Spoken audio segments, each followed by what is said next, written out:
I'm looking for you. Do I see you? Hello. I'm looking for you. Looking for an audience. Ooh. Alrighty. The rumor is true. 1984. Chapter 4 coming up today. Weird day. Weird kind of Orwellian day. Wow.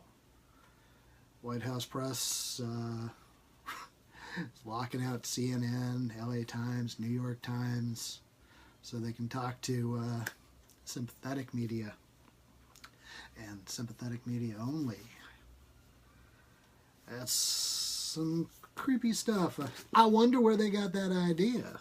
But I also want to just pull in on a couple of other quick things first while you guys are tuned in and listening.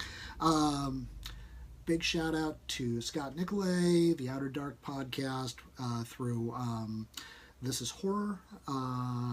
Excellent podcast. Scott and his guest, Alistair Rennie, said nice things about me on their last episode. I'm flattered.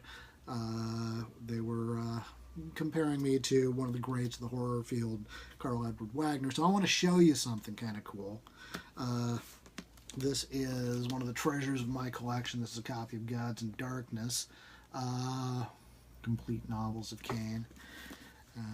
Some of Wagner's most interesting work, but what's particularly interesting about this copy is, well, I've got both dust jackets. Yes, that's right. The publisher originally made a major typo on the dust jacket. So thought some folks would be amused to see that. Yeah, Carl Edward Wagner, Gods and Darkness. I believe Centipede has a more recent Kane collection that has far fewer typos, so you may want to track that down if you want to track down some Wagner. And also with a Wagnerian or even Wagnerian sort of feel. Hey, Vikings. Yeah, coming out on Tuesday.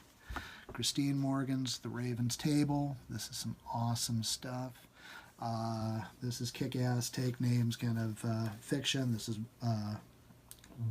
wonderful stories of Vikings and gods and monsters and listen.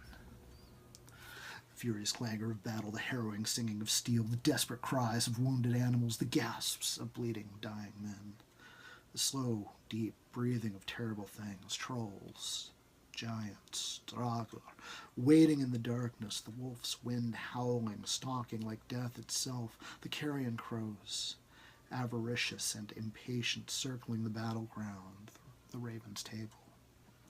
Listen, the skald's voice low, canting, weaving tales of fate and heroism, battle and revelry, of gods and monsters and of the women and men that stand against them, of stormy Scandinavian skies and settlements upon strange continents, of mead-hall victories, funeral pyres, dragon-proud ships and gold-laden tombs, of Ragnarok, of Valhalla.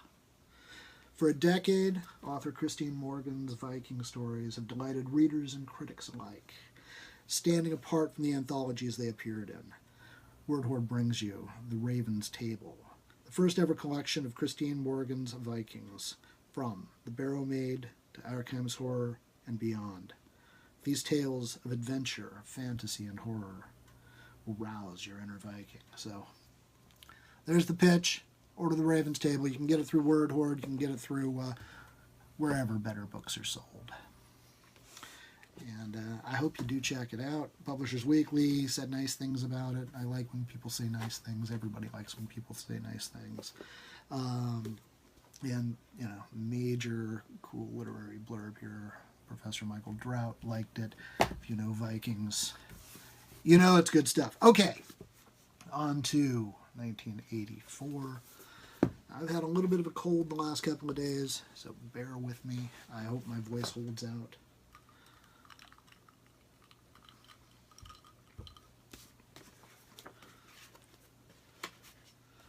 1984, Chapter 4. With the deep, unconscious sigh which not even the nearness of the telescreen could prevent him from uttering when his day's work started, Winston pulled the speak right toward him, blew the dust from its mouthpiece, and put on his spectacles. Then he unrolled and clipped together 4 small cylinders of paper, which had already flopped out of the pneumatic tube on the right-hand side of his desk. In the walls of the cubicle there were 3 orifices.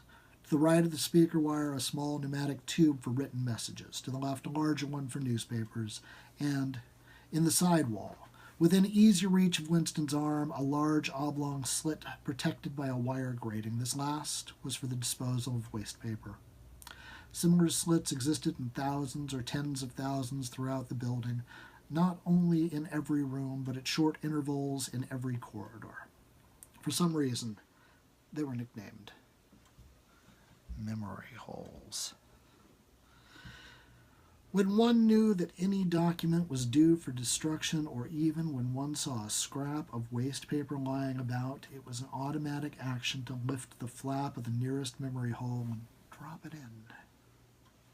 Whereupon it would be whirled away on a current of warm air to the enormous furnaces which were hidden somewhere in the recesses of the building. Winston examined the 4 slips of paper which he had unrolled. Each contained a message of only 1 or 2 lines, in abbreviated jargon, not actually newspeak, but consisting largely of newspeak words, which was used in the ministry for internal purposes. They ran, Times, 17/3/84, BB, speech, now reported, Africa, rectify. Times, 19/12/83, forecasts 3, YP, 4th quarter, 83 misprints, verify current issue. Times, 14/2/84, mini plenty, now quoted, chocolate, rectify. Times, 3/12/83, reporting BB day order, double plus ungood, refs unperson, rewrite, full wise, upsub, and filling. With a faint feeling of satisfaction, Winston laid the 4th message aside. It was an intricate and responsible job and had to better be dealt with last. The other 3 were routine matters, though the second one would probably mean some tedious wading through lists of figures. Winston dialed back numbers on the telescreen and called for the appropriate issues of the Times, which slid out of the pneumatic tube after only a few minutes' delay.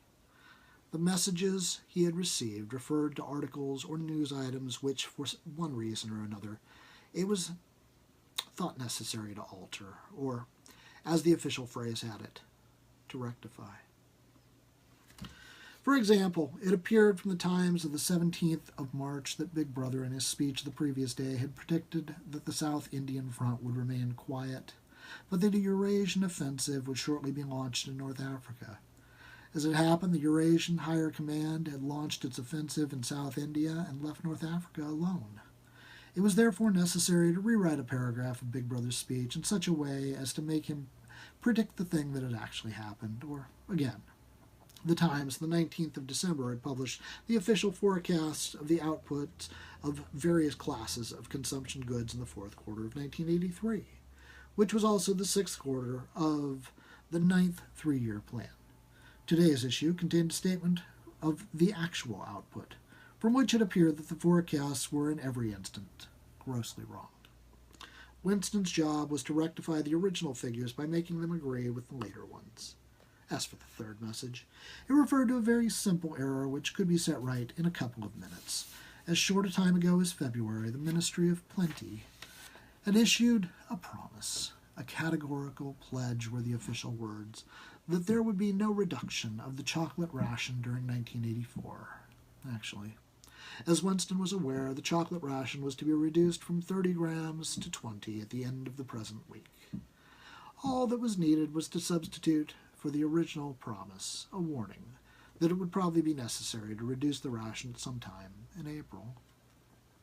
As soon as Winston had dealt with each of the messages, he clipped his speak-written corrections to the appropriate copy of the Times and pushed them into the pneumatic tube. Then, with a movement which was as nearly as possible unconscious. He crumpled up the original message and any notes he himself had made, and dropped them into the memory hole to be devoured by the flames. What happened in the unseen labyrinth to which the pneumatic tubes led, he did not know in detail, but he did know in general terms. As soon as all the corrections which happened to be necessary in any particular number of the times had been assembled and collated, that number would be reprinted, the original copy destroyed, and the corrected copy placed on the files in its stead. This process of continuous alteration was applied not only to newspapers, but to books, periodicals, pamphlets, posters, leaflets, films, soundtracks, cartoons, photographs, to every kind of literature or documentation which might conceivably hold any political or ideological significance.